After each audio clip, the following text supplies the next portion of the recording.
Welcome, and thank you for tuning in.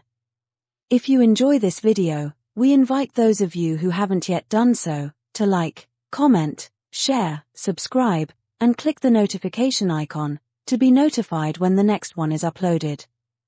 Now that the Formula One season is over, we can turn our attention to how the BBC that has been ripping the public off with their news and sports coverage, as exemplified by their coverage of Abu Dhabi 2021, and the antics of the Boris Johnson administration, has also been ripping the public off on the matter of the TV license.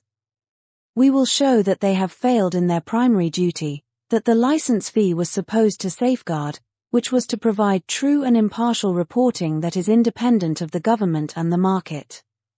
Indeed, after the license fee was introduced, the BBC did become the global standard bearer for trusted and impartial reporting.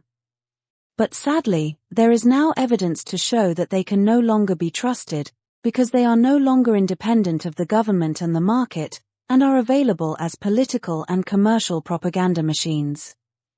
For example, John Malone and Liberty Media were able to get them to gaslight the public about whether Michael Masi was entitled to steal Sir Lewis's 8th title in Abu Dhabi, in 2021. Critically, Ros Atkins' explainer videos, which the BBC rates very highly, was central to the Liberty Media propaganda, and our regulars know that BBC's chief F1 correspondent is also in their pocket.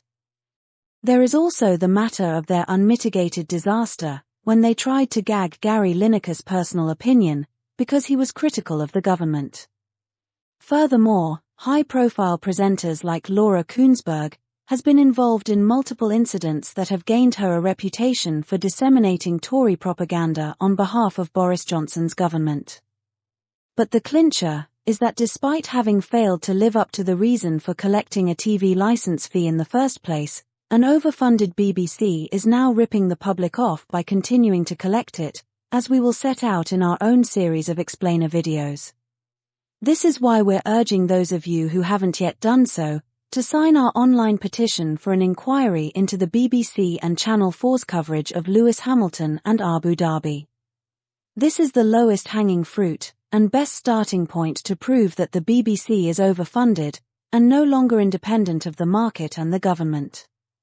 We will be using the period between now and the beginning of the 2025 season, to put out a series of videos setting out the full story. We are considering moving the series to our sister channel at FNNC at a later stage, and invite those of you who are interested in being part of the campaign to hold the BBC accountable, to subscribe to both channels. Because it is important to be able to demonstrate the level of public support for the cause, please only subscribe to FNNC if you are interested in taking action. There is a part for everyone to play whether they are in the UK or outside, because the BBC operates as a global broadcaster. The relevant links have been provided in the description. Thank you. Over the years, the proportion of the BBC's total revenue derived from the license fee has been declining steadily. In 2023, they generated some £3.7 billion, 65% of their revenue from the license fee. Yet, there is the paradox that the license fee has been rising alongside their commercial revenue, while the BBC's audience share has been declining dramatically, along with its share of live sports. One would expect that there would be an inverse relationship between the license fee and the commercial revenue that this multi-billion-pound behemoth generated, but alas, that is not the case. There is no correlation between the two variables. Notably, its commercial revenue is growing exponentially because of the development of digitalization and streaming platforms. Consequently, the BBC has become so focused on developing commercial relationships that it is now susceptible to manipulation by the big beasts of the market like Liberty Media, and that is why they were motivated to lie about Abu Dhabi. Corruption thrives wherever accountability is lacking, as it does in a BBC that has been able to continue ripping off license fee pairs, while its commercial revenue has been growing exponentially. By way of an illustration, the BBC earned an equivalent of roughly half of their TV license revenue from commercial activities in 2023, But this does not mean that the TV license fee will be halved anytime soon. But what it does mean is that the BBC has been permanently overfunded for over a decade.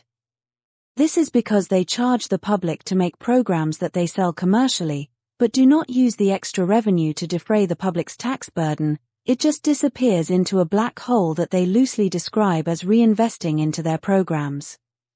Therefore, it should not be surprising that the same BBC that has been ripping the public off with the TV license is ripping them off with their news and sports coverage.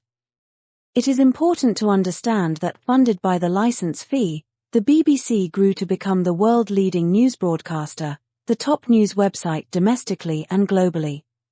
The Roz Atkins Explainer video series is one of the jewels in their global kingdom, and that is why it was critical for Liberty Media to get them to do an explainer video for Abu Dhabi, which falsely suggested that there was some confusion about whether Marcy could do what he did. This video proves conclusively that the BBC colluded with Liberty Media to disseminate fake news, thereby falling far short of the standard that the license fee was supposed to safeguard. This is why we need to focus on holding them accountable for producing it. People like us and James Atkins have done several videos, highlighting the BBC spreading Liberty Media propaganda before and after Abu Dhabi. But by way of a brief summary, in that so-called explainer video, the BBC knowingly spread several false and misleading representations, including their own chief F1 reporter's false claim that the sporting regulations did not cover that specific situation in Abu Dhabi. Tellingly, the main explainer was David Coulthard, a high-profile critic of Sir Lewis, who also presents on Channel 4, is a Honda ambassador and hosted Verstappen's first interview the morning after the robbery. He appeared to have been very busy laundering in the immediate aftermath of the theft, and could not have found his way to the BBC by chance, to feature alongside other high-profile Hamilton critics like Eddie Jordan. As part of his purported explanation, David falsely suggested that Marcy was allowed to order the 5 cars between Hamilton and Verstappen to overtake the GOAT.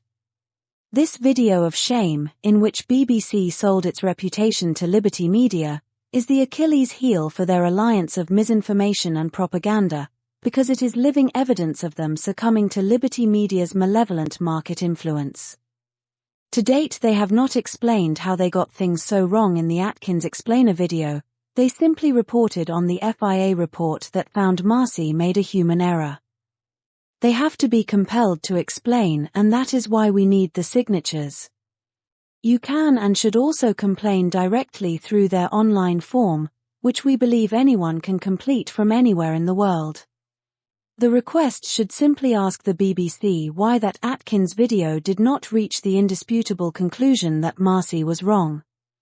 In addition, UK citizens can also ask their members of parliament to ask the Culture and Media Minister to put that question to the BBC. This is particularly critical, because it places the BBC under greater pressure to tell the truth. Through a combination of the above and the online petition, we will be able to force a public inquiry, which will not only address Abu Dhabi, where the likes of James will be able to tender expert testimony, but also the systemic abuse of the license fee.